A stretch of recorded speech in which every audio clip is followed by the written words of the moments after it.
Hi everybody, welcome to Conscious Conversations. I'm your host, Katie Augustyn. So I'm the founder of the Transformation Center, which is based in Westport, Connecticut. You know, in addition to the individual shamanic healing and transformation coaching sessions I do, I also love to host other practitioners. And we do this in person, we do this on Zoom, we do this in the backyard. You know, we have so much fun because we all learn from each other. And that's really what the center is all about, is, you know, allowing you to really learn more about yourself, to tune into who you really are, and let go of who you're not, you know, and transform those limiting beliefs into empowering beliefs. It's really a great journey. So I hope you'll join us on the path. And we're going to put up the Transformation Center slide. You can go on our website, you can look at the event calendar, you can sign up for a complimentary half-hour consultation that I do over the phone, you know, any of those things. Love to hear from you. So, you know, I started the Conscious Conversation show many years ago. In fact, my guest was asking me when it was, and I think it was back in 2017 when we started. Because I love meeting new people. I love talking to them about what they do, what they're up to, and what they offer you. So thank you for tuning in today, because I'm very excited that my guest is Lisa Feiner. Hey. Hey, Katie. Welcome to the show. Thank you. And this is actually the first time we've met in person. Yes. I dreamed that we had, but we hadn't. We talked on the phone, we met on Zoom, but I'm so glad you could come down today. Such a pleasure. Yeah, I met Lisa through the TLC group, which is that holistic health practitioner group that we both belong to, and it's fabulous. So you can check that out at tribetlc.com. Yeah, so I'm going to read a little bit about Lisa before we get started, and we can put up her slide with her contact info so you can reach out to her. So Lisa is a board-certified health and wellness coach. She's a brain longevity specialist. Wow, that sounds awesome. I know. You know, when I met Lisa, it's like we had this conversation. I said, okay, first of all, this is so interesting. Second of all, you have to share this with everybody because it's just so we're really trying to get the word out. And that's why we're here today too. I know, I so appreciate it. Yeah, I just, it's so fascinating and helpful. Yes, so she's the co-founder of the nonprofit Sharp Again. Yeah, I love that title. So a little bit more, after receiving her MBA from Columbia Business School, Lisa worked in corporate human resources and consulting. She obtained an M.Ed in counseling while raising her daughters and spent almost 3 years living in London. But that was interesting. Eye-opening, and really introduced me to the whole alternative therapies world. Oh, wow. It's really where I saw a homeopathy specialist for my allergies, eradicated my allergies, did chiropractic, acupuncture, and found this whole new world of healing that I didn't know existed. Yes, well, that's great because they're probably ahead of their time over there, I would guess. Right? Well, in different ways. You know, it's Europe, Germany especially, can be very forward in many, many ways as well. You've got pockets of this around the world, really. Well, that's true. And it's nice to be able to tap into these different modalities. Yeah, and see what's out there. Yeah. Yeah, because I feel like, you know, I'm totally into that world now, but it took a while. It does. It's a journey for all of us. Yeah. But I think that's where it started for me in earnest, was in London. Was in London, so that's you know, there's no accidents. You know, why you were there really helped you on your journey, you know? True. Totally. And yeah, so that's why when you returned to the U.S., you enrolled at the Institute for Integrative Nutrition. And that's when you received your certification in 2002. And you're also a Reiki master. I am. Wow. So many things. Yeah. Haven't practiced Reiki in quite a while because I've been focused on other things. Right. But it was an amazing, I had never done anything really hands-on. And so that put me in touch with different kinds of abilities. Yeah, because it's all about energy. It is, yeah. You know, and there's so much science behind it, but it's not really thought of that way. Right. You know, but no, it's also very helpful. Yeah, well, it sounds like you've been busy doing everything else that you've been doing, right? Yes. We'll get into that. Yeah, so I want to hear about Sharp Again, but I guess Like, how did it morph into, the holistic area, the health and all that, into what you're doing now? So at the same time that I was a health coach during the 2000s, I, for many years, had been volunteering with a nursing home with the elderly residents. Okay. And I helped start an auxiliary, and we were volunteering, coming up with activities. I did a lot of volunteering with the dementia patients.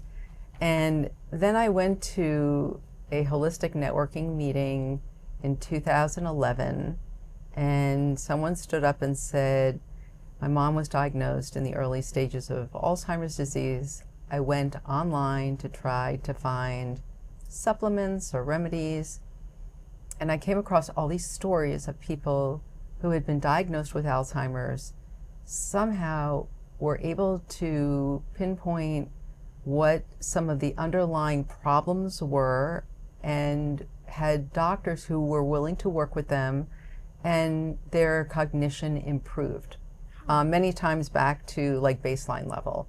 And so this was the story we heard that day, and they had actually gone around, she and her husband, who's a videographer, had filmed these people, their stories, their doctors, their family members, and they came back to New York when they ran out of money and were looking to put together a documentary.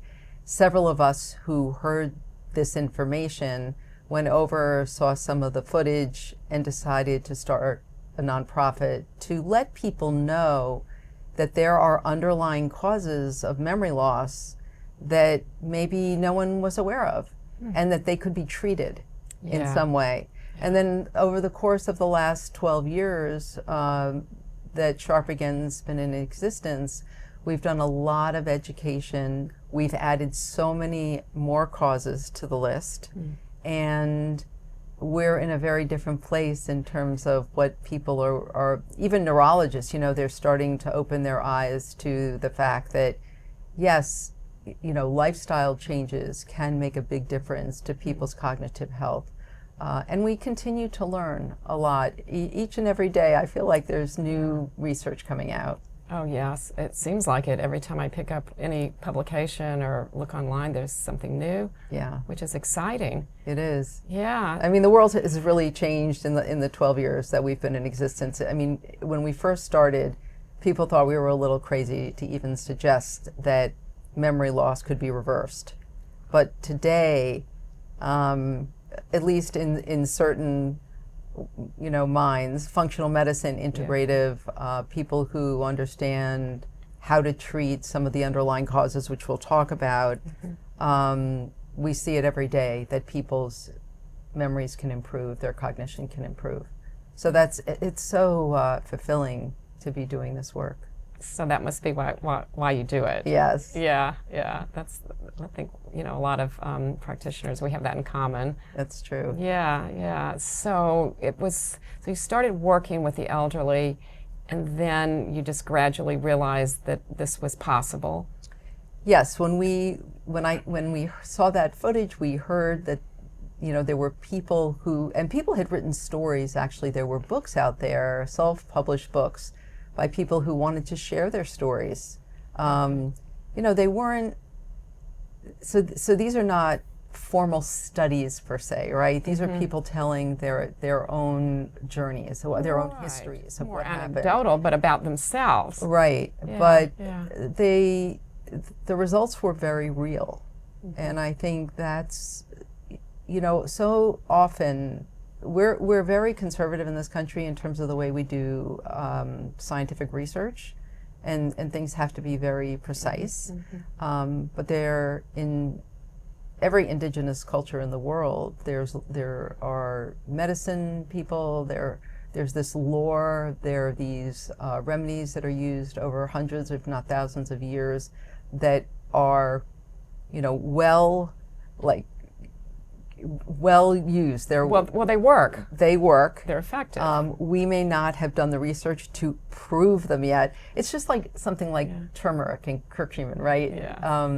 That reduces inflammation, which we talk about a lot because we're talking about brain inflammation. But that is one thing that people could potentially add to their dietary regimen. It was a long time before the medical community actually tested it and put its rubber stamp on it, but we know it works. Right, As because an it goes example. back, like you said, centuries or millennia that Yes. indigenous cultures, and Eastern medicine, same thing. Same thing. It's to them, it's like our Western medicine. That's what they have. I mean, and it works. So, Yeah. we can learn. We can learn so much from other cultures. That's why the integrative approach that we really promote and feel very confident about. There's a lot that Western medicine does and is effective at, and there is a lot that we know about other practices in Eastern medicine, and so combining the two really seems to make the most sense. And look, I'm certainly, I know that there are going to be pharmaceuticals developed that will help people with memory loss, but right now that's not what is being shown to be the most effective.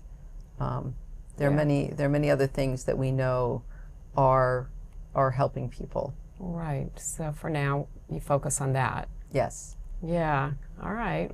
Well, do you want to talk about what it is that we should look for in other people or ourselves? Like, what are the signs that we can help or Right. symptoms? So probably the place to start is maybe you start to feel like you're having memory lapses, and sometimes that can be episodic. Some people who have certain viruses can feel that way, or so if you get Lyme disease, that could be, and even if you can get it treated, there can be some memory, issues there, but they usually will resolve. Okay. But if you find yourself not able to, let's say you're really good at numbers and suddenly you're having trouble with numbers, or you have always been able to remember names and suddenly you're not really as sharp as you were, something may be going on. And what we like to say, the best time for taking action is as early as possible. It used to be that there was nothing you could do, and that the doctor would say, "I'm sorry, get your affairs in order and go home. You have the early stages of Alzheimer's." But today, you want to intervene as soon as possible, because that gives you it's the highest likelihood that you'll be able to really turn things around. To make a difference. Yes. That makes sense. So what we say is that usually you notice first, it's called subjective cognitive impairment. Nobody else really notices that you might be having issues. And then that may progress to it being a little bit more obvious, but you're still very much in your life. You have potentially early mild cognitive impairment. And if untreated, it is progressive typically. Some people don't get Alzheimer's or dementia with mild cognitive impairment, but for most people, it's a progressive disease. Okay. So what can you do? Yeah, what can you do? So we really think about it in two kind of categories. The first is lifestyle. What are we each able to do right now? And so the areas are nutrition, exercise, sleep, stress, social interaction, and mental stimulation. So in each of those categories, you can, improve. There's certain foods that are really great for brain health, like your healthy fats, your smash fish, which is salmon, mackerel, not king, but regular mackerel, anchovies, sardines, and herring. So those are kind of smaller fish. They're high in omega-3s. They're very healthy for the brain. Nuts and seeds, especially your walnuts that are shaped like brains, little brains, very good for the brain. So those kinds of foods are olive oil, extra virgin olive oil, also very good. And, you know, the things that are not so good for the brain are lots of sugar and refined carbohydrates, your white foods like white flour, white pasta, you know, white rice. We want to kind of minimize those things or try to cut that out of our diet as much as possible. I think I have a sweet tooth like everybody else, but I've really gotten it under control because what we're finding is that for many, many people, they become insulin resistant, which means that the brain is not able to use that glucose for energy anymore. With too much in your blood, it has a hard time getting into your cells. Okay, so it's like over saturated? Yeah. Or the connections that allow them to get into the cells they could kind of mucked up and things back up into the bloodstream. So it is problematic, and I think we all know with our diets today, for the most part, we all could, you know, cut out a few of those things that are packaged foods, processed foods. It's really important, and especially if there's less oversight around our food system, less food testing. It's going to be more and more important that we know where our food is coming from and that we're eating well. Yeah. With sleep, you know, 7 to 8 hours of sleep is really necessary. Doesn't matter what age you are. And I think that's a fallacy. You know, people think that you don't need as much sleep as you get older, but what we've learned is that you do. Well, is it that when we get older, we have like a harder time sleeping? I talk to a lot of people that don't feel like they sleep well. Right. So it could partly be hormonal. It could be habitual, like you get into some bad habits. You could be on screens late at night. And we know that does a number of things to the body and the brain that disrupt sleep. You know, alcohol is not great. Even eating late, we recommend that people have their last food 3 hours before they go to bed, so that they're not going to bed on a full stomach. And not have a big meal either at nighttime. Right. I mean, just kind of your like normal dinner, and that people fast for about 12 hours because to the insulin resistance issue, it's really good to give your gut and your whole intestinal tract time to rest. It's like rest and restore at night.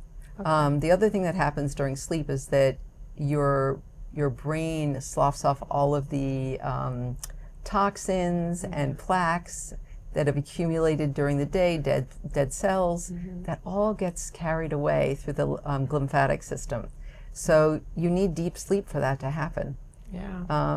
So sleep's really important. We help people in our coaching program work on all of these lifestyle factors. Yeah, because I think anxiety also plays a role with people that I work with in sleeping. Like they might sleep for a few hours and then wake up and, you know, they say, well, I can't stop thinking, you know, like my mind is going or whatever. Right, and that happens to me as well, but I've trained my mind to meditate, actually, to be able to focus on my breathing and go back to sleep. And it's like a muscle that has to get exercised. It's a skill that you have to develop and work on. It's like anything else, you know. But sleep is really important. And, you know, stress is also something we're all facing. You know, we all deal with every day.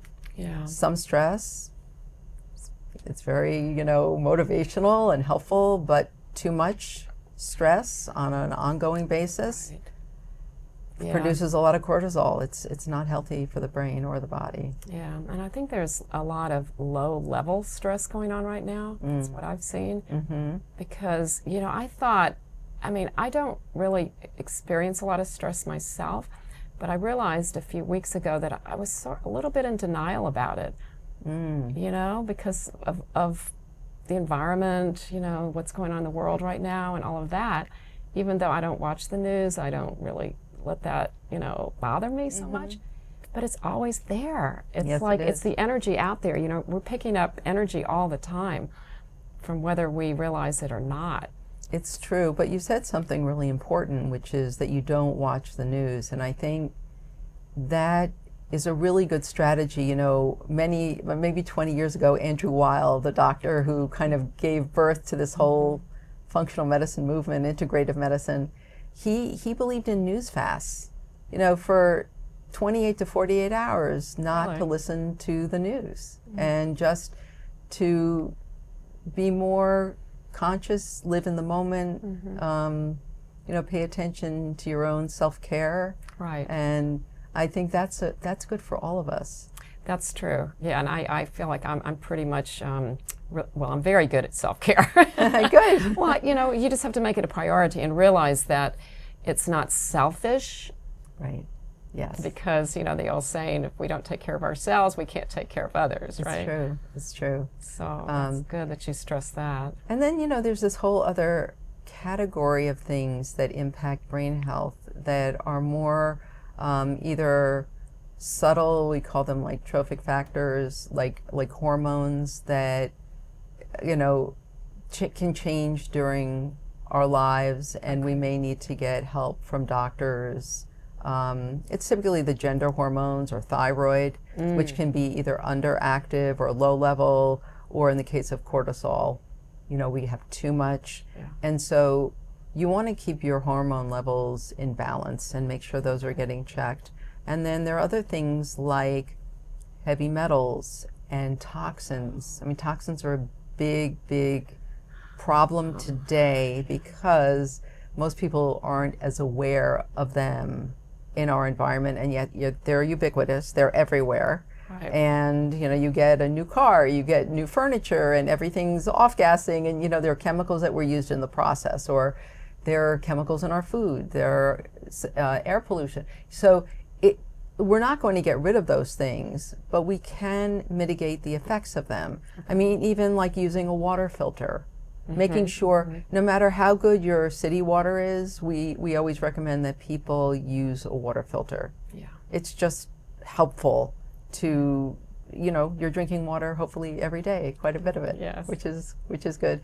And then something that most people don't think about is emotional and physical trauma. Both, those are two separate things, but trauma that's not treated, even from childhood, can result in memory loss in middle life and dementia later on. Okay. So these are things that, and to be more careful with our brains, just in general, physically. If you're in an accident or your child has a bike accident, and you want to make sure that they're being treated properly and getting the proper attention at the time. Right. Kids who play sports, that's you a don't big want them one. having repeated concussions because that can physiologically change the brain. Yeah. So really, brain health is one of these things that are yearly checkups for our bodies. Yeah. We need to start to think about checkups for our brain. Wow. In a very different way. Even Yeah. it's all connected, but the way we would, ascertain whether things are working well differ. In that, we don't think that if you have inflammation in some place in your body, that necessarily affects your brain. But inflammation in the body can create inflammation in the brain. If you have an infection in your mouth, an oral infection, after dental work or for whatever reason, a lot of that bacteria can find its way into your brain, and that low-level infection, we were talking about low-level things, but these things that sort of fly under the radar Right. can systemically really create changes in our cells, and we need to be aware of it. Yeah, so it feels like it's like a whole educational process is what's needed. That's why Sharpigan is here. We are so much about education. We want to be here for everyone in terms of starting that process and helping people little by little make progress in their wellness. So that's why we have our coaching program. Coaching program. So how does that work? So it's a It's a program that has been virtual because it got started during COVID, that we're now taking out into the community. And it's usually a group of 5 to 8 people working with a health coach. And there is lots of resource material where we educate people about what will contribute to brain health. But then each person can work on their own personal goals in one of those areas. We talked about the lifestyle areas.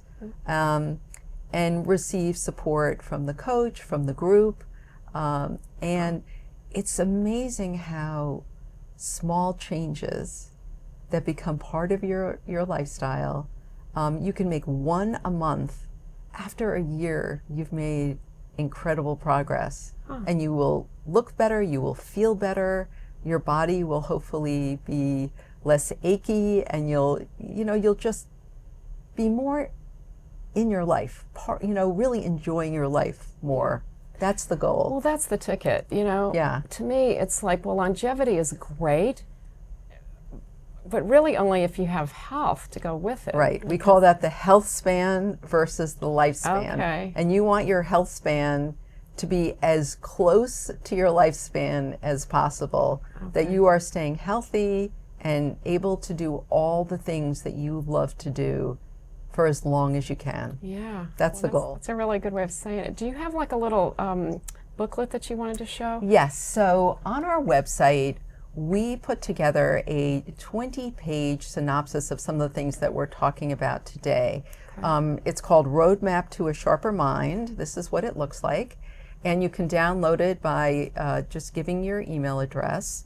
And it talks about each of these different risk factors for memory loss and what you can start doing today in your own home or with friends to start to improve your brain health. Yeah, or maybe as a family, if you Or have as a family. other people in your family that you want to get on board. To me, that would make it more fun. And it is fun to bring your kids into it and to cook or to go out and exercise together, maybe bike ride or take walks or hike. I mean, there's a lot you can do if you make it a priority, like anything else. Yeah, that's a good point. Well, do you also work with physicians, MDs, or anybody like that? Yeah, so we have a medical advisory board comprised of many integrative doctors, dentists as well, because we talked about sleep, but breathing is also a big factor. So you want to make sure that the airway is open. And, dentists who have the 3D cone beam x-rays can get a really good picture of the airway, as well as the oral infections that I was talking about, which is very important to keep those, to know that they're there, and then to be able to treat those as well. So we have a variety of doctors that we work with, and also doctors that we refer to if people come to us and they've been tested but they don't know where to go. Yeah, I think that would be an important part of the outreach. It just seems to me like the educational component, because like you said, when you go in for a checkup, you get a brain health checkup. Right. And just have it filter into the conversation on a regular basis, so it's not, so you don't have to rely on like an organization like yours to reach people one-on-one, on an individual basis, where if you have the medical community involved, then think how much further the reach is. It's true. I think a lot of neurologists and traditionally trained doctors are not necessarily trained to treat many of the causes of dementia. So that is a little bit of an issue. Right. And the other thing is that the approach that has been the most effective in restoring cognition for people who are even diagnosed with mild cognitive impairment has been something that we call a multi-therapeutic approach. Like not treating one specific thing at a time, but doing testing that will reveal kind of what the underlying issues are, and then treating them all. Yes. So that you can restore cognition as quickly as possible. That's not a I don't typical usually think that way. medical approach in our traditional Yeah. system. Thank you so much for being here today, Lisa. Oh, it's such a Really pleasure. I love the fascinating. opportunity to speak with you. Thank you, and see you the next time. Namaste.